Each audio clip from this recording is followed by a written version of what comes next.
அனைவருக்கும் ஆனந்தமான இறைவணக்கம். ஆன்மீக சிவசொந்தங்களே, சங்கு வளையல் நாம் ஒரு 2 நாட்களுக்கு முன்பாக நமது ஆனந்தோலி ட்ரேடர் சார்பாக சங்கு வளையலுக்கு ஒரு அற்புதமான ஆஃபர் கொடுத்துருந்தோம். பல பேர் அந்த சங்கு வளையலை பதிவு பண்ணிட்டு இருக்கீங்க, ரொம்ப சந்தோஷம். ஒரு சிலர் மட்டும் சங்கு வளையல் டிசைன் எனக்கு அனுப்புங்க, சங்கு வளையலுடைய படம் எனக்கு அனுப்புங்க அப்படின்னு கேட்குறீங்க. ஒரு அற்புதமான ஒரு ஆலோசனை. சங்கு வளையல் என்பது அழகுக்காக போடுற வளையல் கிடையாது, அது ஆபரணம் கிடையாது, அதை டிசைன் பார்த்து வாங்கக்கூடாது. சங்கு வளையல்ங்கிறது என்னதுங்க? வலம்புரி சங்கில் செய்த சங்கு வளையல். இந்த சங்கு வளையலை உங்கள் வீட்டு பூஜையில் சுவாமிகளுக்கு பூஜை செய்யும் பொழுது, வழிபாடு செய்யும் பொழுது, சுவாமிக்கு நெய்வேத்தி வைக்கும் போது சங்கு வளையல் கையில் வச்சுட்டு நீங்கள் செய்யும் பொழுது உங்கள் குடும்பத்துக்கு நல்லது நடக்கும், உங்கள் குடும்பத்துக்கு ஐஸ்வர்யலட்சுமி யோகம் ஏற்படும், எல்லா தெய்வ அருளும் கிடைக்கும். அதே மாதிரி குலதெய்வ கோயில் மற்றும் வேறு எந்த கோயிலுக்கு போகும்போது சங்கு வளையல் கையில் அணிஞ்சிருந்தா அந்த கோயிலுடைய ஈர்ப்பு சக்தியை அதிகமாக உங்களால் ஈர்க்க முடியும். அப்படிங்கிறதுக்காக தான் சங்கு வளையல் அணிங்க அப்படின்னு சொல்லியிருக்கேன். அதை போய் டிசைன் பார்த்து வாங்கலாமா?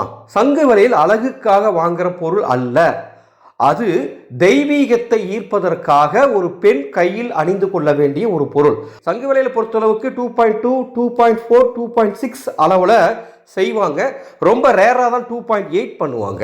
நம்மக்கிட்ட 2.2, 2.4, 2.6 அளவில் கிடைக்கும்.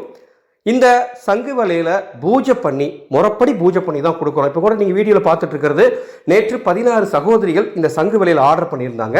அவங்களுக்காக பூஜை செஞ்சு எடுத்து வச்சாச்சு. பேக்கிங் பண்ணுறதுக்காக தயார் நிலையில் இருக்குது, அதை தான் வீடியோ நீங்கள் பார்த்துட்டு இருக்கீங்க. இந்த சங்கு வளையலோட அற்புதமான சோபி பிரேஸ்லெட் ஒன்றும், கணவன் மனைவி இருவருக்கும் 2 பூஜிக்கப்பட்ட மந்திரிக்கப்பட்ட கயிறுகள், எந்த விதமான ஆபத்துக்களும் வரக்கூடாது, எந்த விதமான தோஷங்களும் அவங்களுக்கு வரக்கூடாது அப்படிங்கிறதுக்காக 2 கயிறு இதோட நாங்கள் தரப்போகிறோம். இந்த சங்கு வளையல் இப்போ ஆஃபரில் கொடுத்துட்ருக்கேன், பூஜை பண்ணி கொடுத்துட்ருக்கேன், சாமணிக்கு கொடுத்துட்ருக்கேன். உங்களுக்கு இந்த சங்கு வளையல் வேணும்னா என்னுடைய வாட்ஸ்அப் நம்பருக்கு தொடர்பு கொள்ளுங்கள். உங்களுக்கு அதோடைய விலை விவரங்களை தரேன், எந்த முகவரிக்கு அனுப்பணும்னு சொல்லுங்கள், தபால் மற்றும் பேக்கிங் செலவு சொல்கிறேன். சங்கு வளையல் குறைந்த அளவே கையிருப்பு உள்ளது. உங்களுக்கு தேவை என்றால் எங்களை வாட்ஸ்அப் எண்ணில் அணுகுங்கள். சங்கு வளையல் அழகுக்காக போட வேண்டியது பொருள் அல்ல, அது தெய்வீகத்தை ஈர்ப்பதற்காக ஒவ்வொரு சகோதரியும் அணிய வேண்டிய ஒரு வளையல் சங்கு வளையல் என்பதை இந்த ஆடியோவின் மூலமாக உங்களுக்கு தெரிவித்துக் கொள்கின்றேன். மீண்டும் அடுத்த ஒரு பதிவில் சந்திக்கின்றேன். ஆனந்தம் மலரட்டும், ஆனந்த ஒளி பரவட்டும்.